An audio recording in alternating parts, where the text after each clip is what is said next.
Long ago, there lived a king and queen who were unhappy because they had no children. Then, to their delight, a tiny daughter came. They invited 7 fairies to be godmothers. The fairies were asked to a feast for the princess. Suddenly, the door opened. It was a bad old fairy. No one had invited her, and she was angry. The youngest fairy saw this and hid behind a curtain to protect the baby. The fairy's gifts made the baby beautiful, wise, kind, gentle, clever, and full of grace.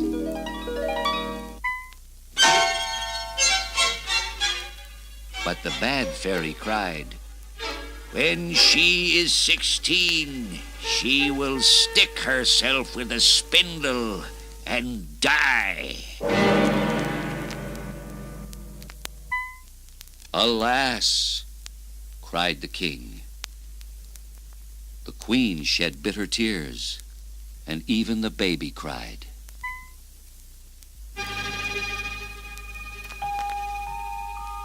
The youngest fairy came out from hiding.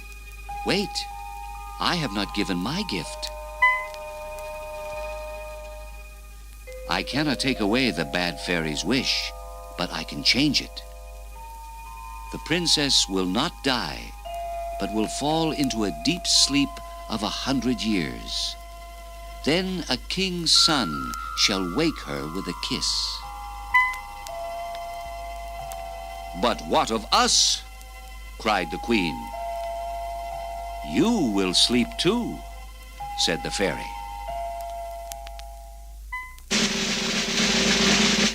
The king ordered all spinning wheels to be broken. He wanted to save his daughter. But when the princess was 16, she found some stairs leading to a tower. Up she went and found an old woman, the bad fairy, spinning. "What is that?" asked the princess. "A spinning wheel." "It looks easy. Please let me try." But she stuck her finger on the spindle and fell back in a heavy sleep.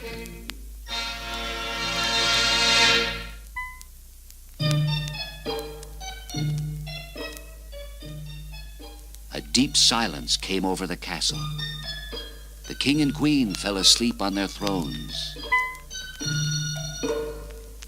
The cook, about to punish the kitchen boy, fell asleep with his hand in the air. The royal horses in the stables and even the pigeons on the roof slept. Gradually, a hedge and vines grew so thick that no one could get through. Except for the top of the tower, the castle was hidden. The story of the sleeping princess became a folk tale. Thus the years passed.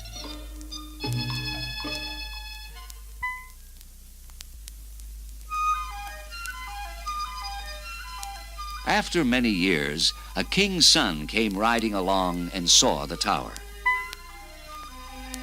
An old man whose grandfather had shown him the tower told him the story. His servant begged the prince to watch out for thorns, but the 100 years were over. The thorns changed into roses and pushed aside easily at his touch. Birds sang as he approached the castle, where the guards still were asleep. He passed the sleeping cook, the people of the court, and the king and queen. Finally, he came to the sleeping princess, more beautiful than ever. He gently kissed her. The princess opened her eyes and smiled. At once, the castle came alive.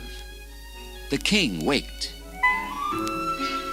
The cook punished the kitchen boy, and all realized they were very hungry. But the prince and princess began to plan for their marriage and were soon wed. They rode away to his castle, where they lived to be as happy as she had dreamed.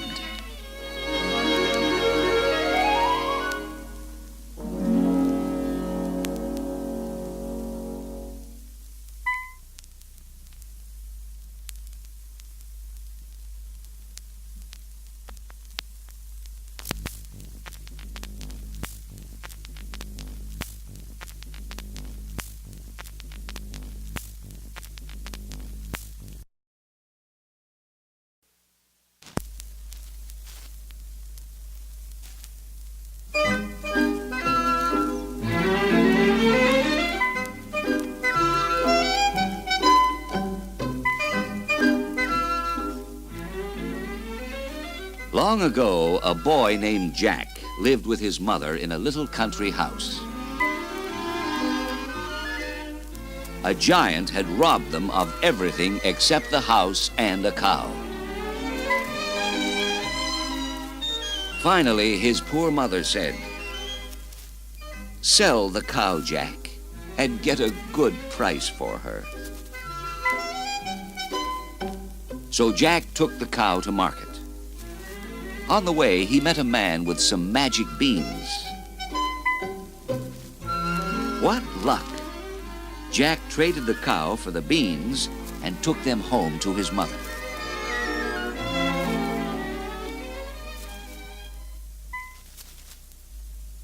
But she angrily threw them out of the window and sent Jack to bed without his supper.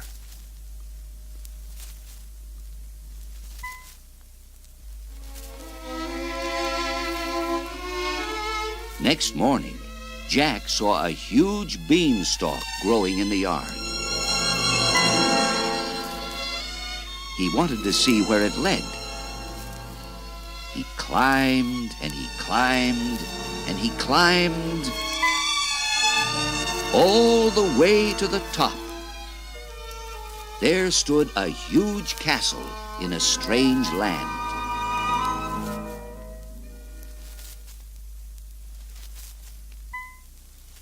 Jack was hungry.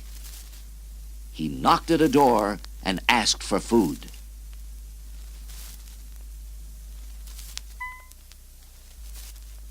"I'll feed you, but my husband is cruel," said the giant's wife.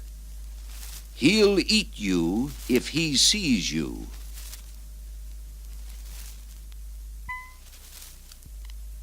Jack was not afraid. Tramp, tramp. The giant. He hid in a cupboard. "Fee, fi, fo, fum," roared the giant. "I smell the blood of an Englishman."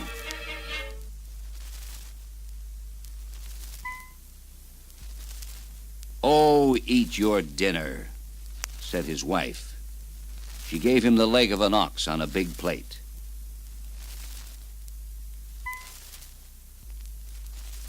Jack peeked through the keyhole. He saw the giant who had robbed them.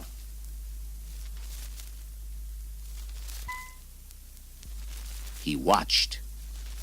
The giant counted coins from his money bags until he fell asleep.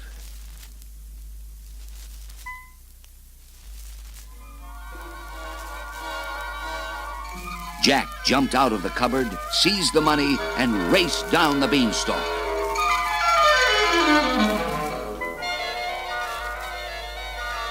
"Now, Mother," he said, "we'll have more money than we can spend."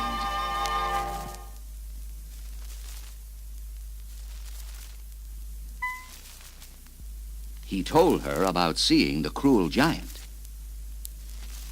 Please don't climb the beanstalk again, she begged. But Jack dressed up to look like someone else and went back to the castle.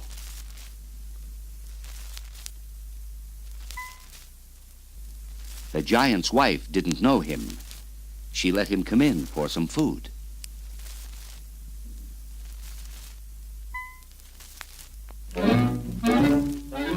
The giant returned for his dinner, so she hid Jack in the oven. Fee, fi, fo, fum, Roared the giant. I smell the blood of an Englishman. He searched and searched, but couldn't find Jack. After dinner, he called for his hen. Lay, He shouted. The hen laid a golden egg each time he shouted. At last, he fell asleep.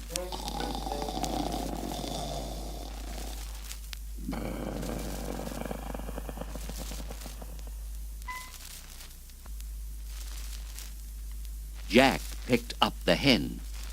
"Caducket!" she cackled. The giant woke up.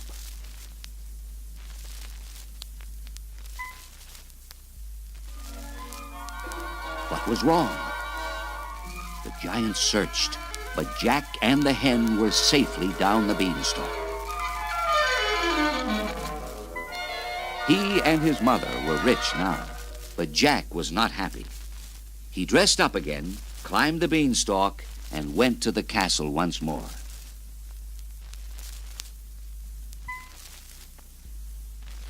The giant's wife didn't want to let him in because the money and hen were gone.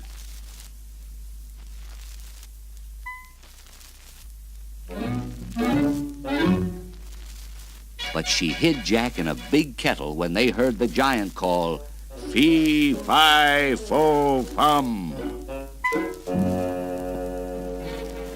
"I smell the boy who took my money and hen," he cried. He searched and searched, but could not find Jack. After dinner, he took out his singing golden harp. Its magic song put the giant to sleep.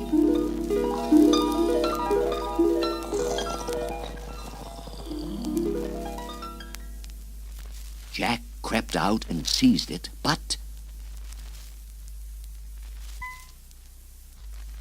the harp cried, "Master!" The giant woke. He roared with rage and ran after Jack.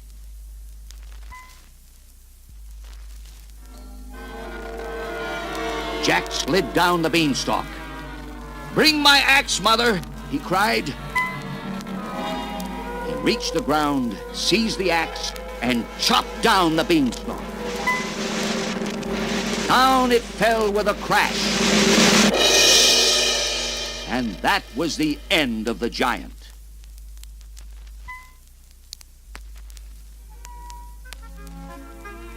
The beanstalk never grew again. Jack and his mother were happy ever after.